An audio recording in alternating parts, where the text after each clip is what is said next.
गांव की उस शांत सुबह में धूप आंगन पर धीरे धीरे उतर रही थी, मगर उस घर के भीतर वर्षों से कोई उजाला नहीं ठहरा था। सफेद साड़ी पहने राधा तुलसी में जल चढ़ाकर चुपचाप लौट आई। उसकी आंखों में आंसू नहीं थे, केवल गहरी थकान का सन्नाटा था।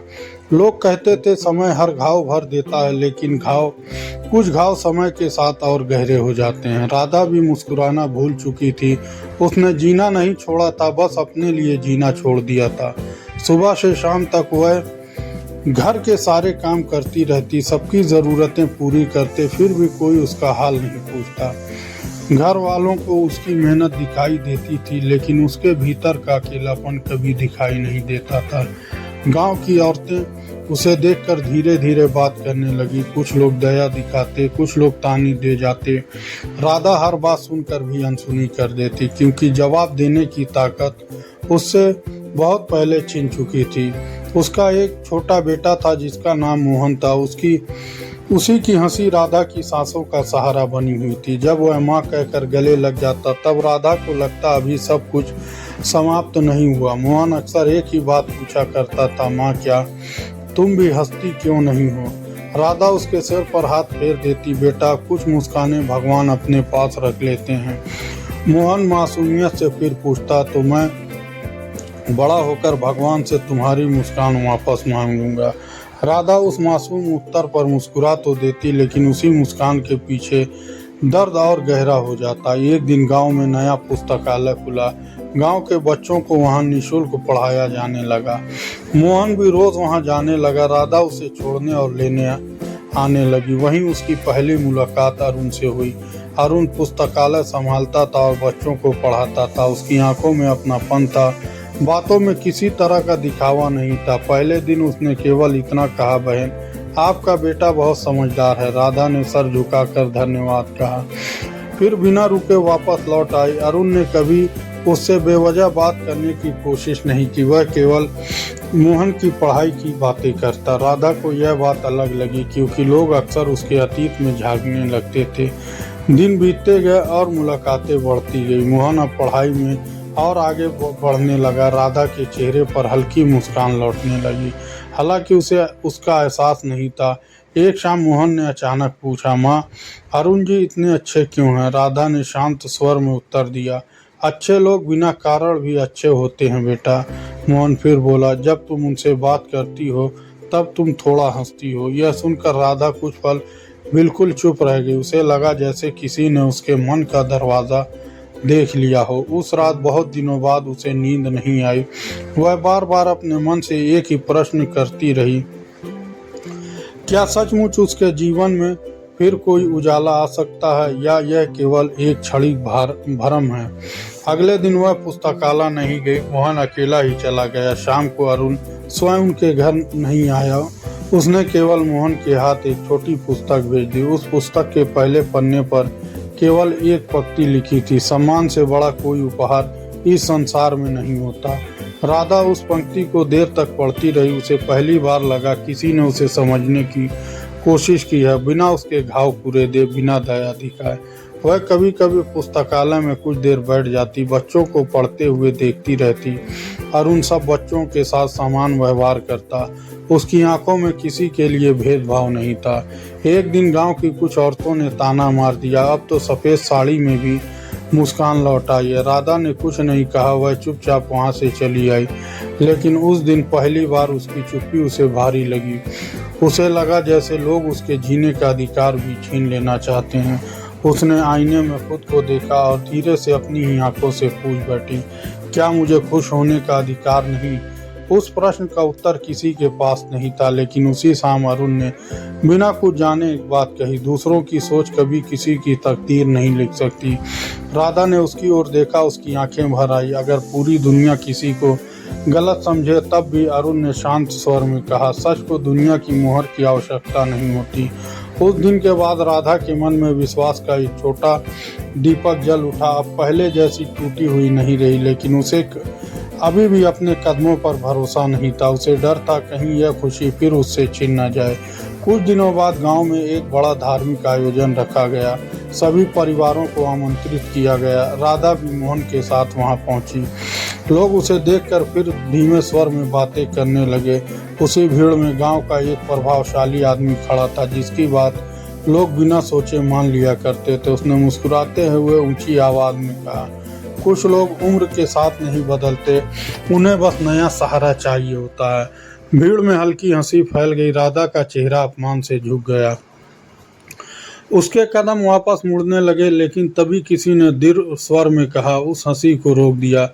किसी के आत्मसम्मान का उपहास करना सबसे बड़ा अन्याय होता है। भीड़ एकदम शांत हो गई। राधा ने पलट कर देखा, वहां अरुण था, जिसकी आंखों में पहली बार दृढ़ता के साथ पीड़ा भी दिखाई दे रही थी। जिस भीड़ में अभी तक फुसफुसाहट गूंज रही थी, वहीं अब सन्नाटा उतर आया। राधा ने पहली बार किसी को अपने सम्मान के लिए खड़े होते देखा। उसकी पलकों पर ठहरे आंसू बिना आवाज बह निकले। वह प्रभावशाली आदमी हल्की मुस्कान के साथ इतना बोला, तुम्हें इतनी चिंता क्यों हो रही है? अरुण ने बिना झिझक उत्तर दिया, क्योंकि किसी का सम्मान बचाना हर इंसान का कर्तव्य होता है। उस आदमी ने फिर व्यंग से कहा, समाज ऐसे रिश्तों को स्वीकार नहीं करता। अरुण ने शांत स्वर में कहा, समाज का काम न्याय करना है, अपमान करना नहीं। भीड़ में खड़े कई लोगों ने सर झुका लिए, क्योंकि वे जानते थे अरुण की बात गलत नहीं थी, लेकिन वर्षों से चली आ रही सोच उनके होठों पर ताला लगाए हुए थी। सब सामने था, फिर भी कोई उसका साथ नहीं दे रहा था। राधा बिना कुछ कहे वहां से लौट आई। उसका मन भीतर से कांप रहा था। एक और सम्मान पाने की अनुभूति थी, दूसरी ओर समाज की कठोर दृष्टि का भय था। उस रात उसने देर तक दीपक की लौ को देखा। उसके मन में अनेक प्रश्न उठ रहे थे। क्या किसी के साथ स्वीकार करना अपराध है? क्या एक स्त्री का जीवन केवल बीते हुए दिनों तक सीमित रहना चाहिए? अगले दिन वह पुस्तकालय नहीं गई। मोहन अकेला ही चला गया। अरुण ने उससे पूछा भी नहीं। उसने केवल मोहन को पहले की तरह पढ़ाया और मुस्कुरा कर विदा कर दिया। 3 दिन बीत गए। राधा घर से बहुत कम बाहर निकलती। उसे लगा शायद दूरी बना लेना ही सबके लिए उचित होगा। वह फिर उसी पुराने सन्नाटे में लौटने लगी। चौथे दिन मोहन उदास होकर घर लौटा। उसने थाली एक और रख दी। उसकी मासूम आंखों में शिकायत थी, माँ तुम पुस्तकालय क्यों नहीं चलती? राधा ने धीमे स्वर में कहा, अब वहाँ जाना ठीक नहीं बेटा। मोहन ने आश्चर्य से पूछा, क्यों? वहाँ तो कोई बुरा नहीं है। राधा ने उत्तर नहीं दिया। उसके पास शब्द नहीं थे। वह अपने बेटे को समाज की कठोरता कैसे समझाती, जिसने अभी तक केवल सच्चाई देखी थी। कुछ दिनों बाद गांव में वर्षा का पहला दिन आया। धरती की खुशबू पूरे वातावरण में फैल गई। राधा आंगन में भीगे पौधों को देख रही थी। तभी द्वार पर दस्तक हुई। अरुण बाहर खड़ा था। उसके हाथ में कोई उपहार नहीं था, ना कोई फूल था, ना कोई दिखावा। उसके चेहरे पर केवल सच्चाई थी। राधा कुछ कह पाती उससे पहले अरुण बोला, मैं आज किसी उत्तर की अपेक्षा लेकर नहीं आया हूँ। राधा चुपचाप सुनती रही। उसकी धड़कनें तेज हो गई। अरुण ने कहा, मैं तुम्हारे अतीत को बदल नहीं सकता। वह कुछ क्षण रुका, फिर बहुत शांत स्वर में बोला, लेकिन तुम्हारे वर्तमान का सम्मान अवश्य कर सकता हूँ। राधा की आंखें भर आई। उसने पहली बार बिना डर के उसकी ओर देखा। उस नज़र में कोई आकर्षण नहीं था, वहाँ केवल विश्वास था। अरुण ने आगे कहा, यदि तुम कभी लगे कि मेरे साथ चलना उचित नहीं तो मैं पीछे हट जाऊंगा, लेकिन केवल लोगों के डर से अपने जीवन का निर्णय मत लेना, क्योंकि जो लोग आज बातें बना रहे हैं वही लोग कल किसी और की चर्चा करेंगे। राधा की आंखों से आंसू बहने लगे। वह वर्षों से अपने मन को बांध कर जी रही थी। आज पहली बार किसी ने उसके मन को आज़ाद होने की अनुमति दी थी। बिना किसी शर्त के उसने धीमे स्वर में पूछा, यदि पूरा समाज हमारे विरुद्ध खड़ा हो गया तब? अरुण मुस्कुराया, 2 सच्चे मन साथ हों तो झूठी भीड़ अधिक दिनों तक नहीं टिकती। राधा ने पहली बार अपने मन की गांठ खोली। उसने अपने सारे डर, सारी पीड़ा और सारी चुप्पियां कह डाली। अरुण बीच में एक बार भी नहीं बोला। वह केवल सुनता रहा। बात समाप्त होने पर उसने इतना कहा, तुम्हें किसी सहारे की सम्मान की आवश्यकता नहीं। ये शब्द राधा के मन में उतर गए। उसे लगा जैसे वर्षों से बंद पड़ा कोई द्वार खुल गया हो। जिस जीवन को वह समाप्त मान चुकी थी वहीं से एक नई राह दिखाई देने लगी। कुछ सप्ताह बाद गांव के मंदिर में एक छोटा सा आयोजन रखा गया। इस बार राधा स्वयं वहां पहुंची। उसके चेहरे पर संकोच था लेकिन सर झुका हुआ नहीं था। अरुण भी वहीं उपस्थित था।